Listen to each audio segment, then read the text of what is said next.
Bonjour et bienvenue dans le cadre autotier et émissions éveil patriotique. Je pense que c'est toute la première fois que Yambayo Awa, mais tout un événement est un peu particulier, conférence, il y a table ronde scientifique, un projet na bango bazanango, ils installation, il y a téléconsulte en République démocratique du Congo, plus précisément à Kinshasa.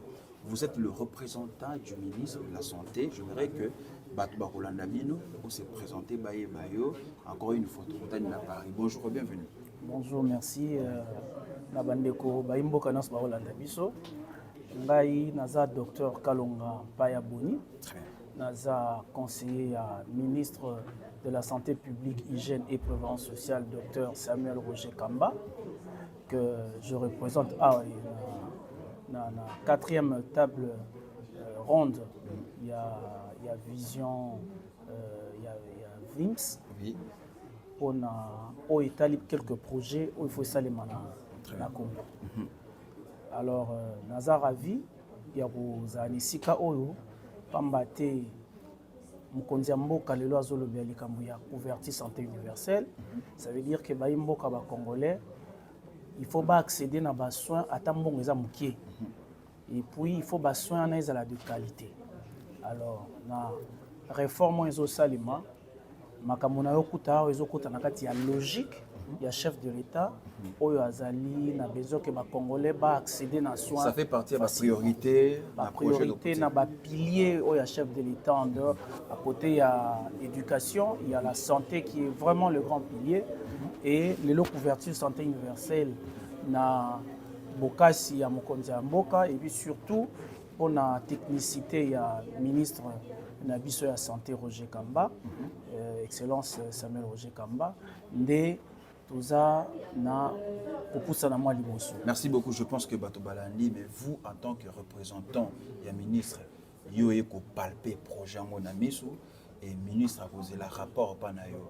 Comment vous avez peut-être n'engeni nous percevoir projet en donc comment a été comment dirais-je ezaki présenté yo moni en ndeni ni projet oyo. Effectivement to sepeli mingi na projet oyo ya liboso ezali kambo ya télé médecine boyebi bien na kati ya mboka na biso Kinshasa eza 20 millions d'habitants, Congo mobimba plus de 120 millions d'habitants. Tout à fait. Ce qui au tel nombre de médecins tozaka na environ 20 000 médecins. France a plus de 300 000 médecins pour une population où ils en ont 68 millions, 65 millions. Mais Congo a 20 000 médecins pour une population de plus de 120 millions. Ce qui fait que pour les Congolais, les médecins ont environ 5 000 malades. Wow. Alors qu'en France, les médecins ont environ 300 malades. Alors du coup, tous les médecins sont mais Moussa les ébélés. Télémédecine, ils ont aidé les médecins moko, à les sika moko, mais ils ont makambuya, bisika ébélé à la fois. C'est ça. Alors, les défis moussou pesant na mboka na biso ezali ba défis géographiques. Ça veut dire que ezali na bisika moussou sur boto boyemba koma ezate. La zone enclavée. La zone enclavée, 80% il y a population, il y a géographie à mboka na biso, ils ont na zone enclavée. Alors du coup télémédecine et vous allez payer et locaux et permettre à ce que bazana zone enclavée, surtout que côté il y a internet, côté il y a électricité, trouver une solution dans le projet oyo et pour permettre ici ka bazan enclavé au bazan internet, au bazan courant, bazan ba médecin ba profiter de l'expertise ba médecin au musika pour le peuple congolais azwa ba non ba maladie azanango. Donc, vu ma campagne sur tout, on a dit que personnellement, dans le rapport, on n'a pas condition à Tindingaï, on a une importance, on a money et puis opportunité, on a money. Parce qu'en dehors, il y a projet à télémédecine, il y a aussi centre, il y a cancérologie de référence. Dans le cas de Mboka, on a un institut de cancérologie. Ah, très bien. Lelo, mon Konzamboka, Pfizer, comme on a Kisi. Qui c'est comme moto a un cancer a une capacité à qui s'y offert mais ba consultation ba kamwebele tika les en payant avec centre wana institut Roya et pour permettre à ce que tout avancer projet mususu na yo ki a ezali à centre d'excellence oyo ezali bienvenue parce que vous allez sika oyo non seulement soigner les malades dans la spécialité, mais ils ont ici les médecins qui ont apprendre. Parce que les PCBISO, promesse na bango que baza très disposé na ba personne de qualité ou à tout moment pour renforcer la formation continue. Très bien. Pour renforcer pour que bandeko na biso baza na mboka moyen bazo ba visa ya koyaka koto ezate boyebi pe ba problème ezali ya ba démarche pour nos visa. Tout à fait. Sur place ba koyi kozwa formation. Merci. Donc na moni ba projet na nyon surtout toza na sengo pour na vision VIMS. Oui. Et puis to sengi assez que va continuer na ndenge ba osala wana biso to même rapport na biso pas mokonzi pe koyebisa ye importance na opportunité autozana. Merci beaucoup. Je pense que na minute yo ba décider ya makambo pour se mettre en application les alliés début mais j'aimerais aussi profiter très rapidement vu que tu es bino ba professionnel en santé et vous avez des sites cas ya ministère de la santé publique en mboka na biso la République démocratique du Congo biso tozana diaspora. Lelo na diaspora je me permets le ba débat monsieur est stérile.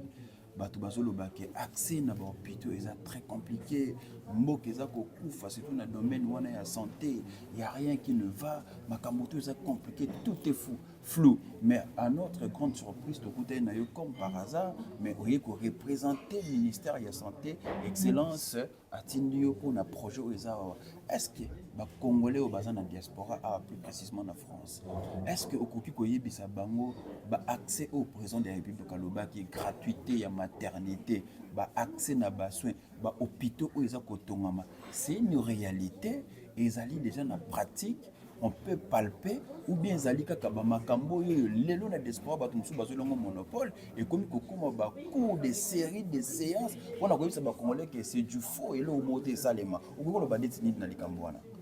Bon, ngana koy kolobaka mokonzi ya mboka aza vraiment résolu et à renforcer le système et la santé.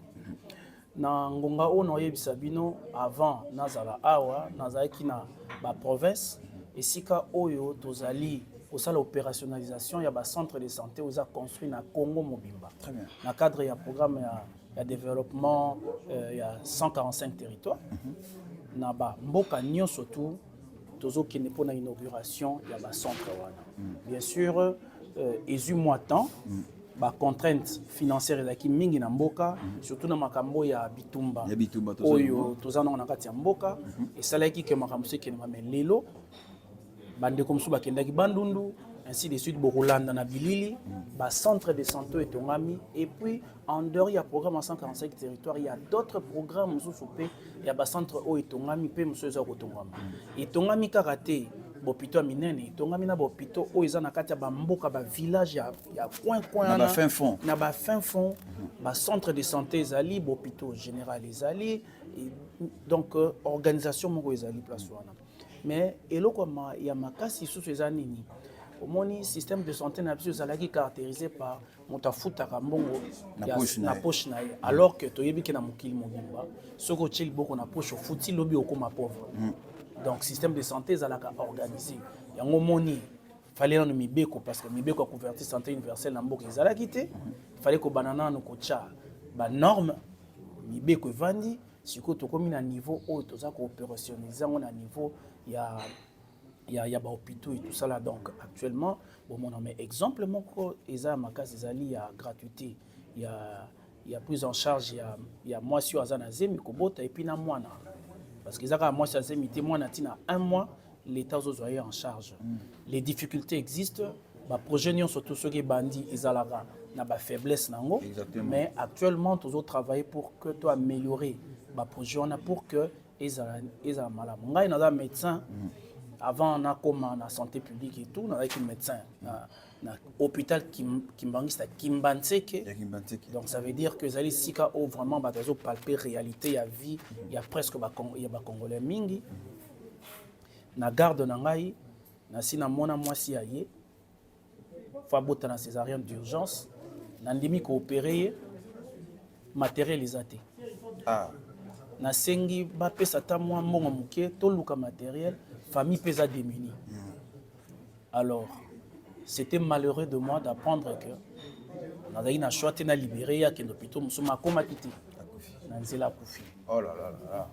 Alors ce qui les lot tous en a pas programme aux salaté au lieu moi sana qui nous kufa ba ko prendre en charge qui si l'état mutazo pesa nyon sur l'état zo pesa malgré l'imperfection ezali mais soki tokoiko battre la vie déjà, oui, voilà. il y a bandeko mingi je pense que c'est une avancée oyo sengeli batu ba s'approprier nango et puis bacha loboko nango kende liboso et mboka pe kende liboso. Je pense que tu commences à un entretien ou un mot de la fin pour aussi cet entretien pour que Baimboka Borlanda biso pe entretien va comprendre le danger la santé publique et que le raison d'être awa tokotani na kati pareil.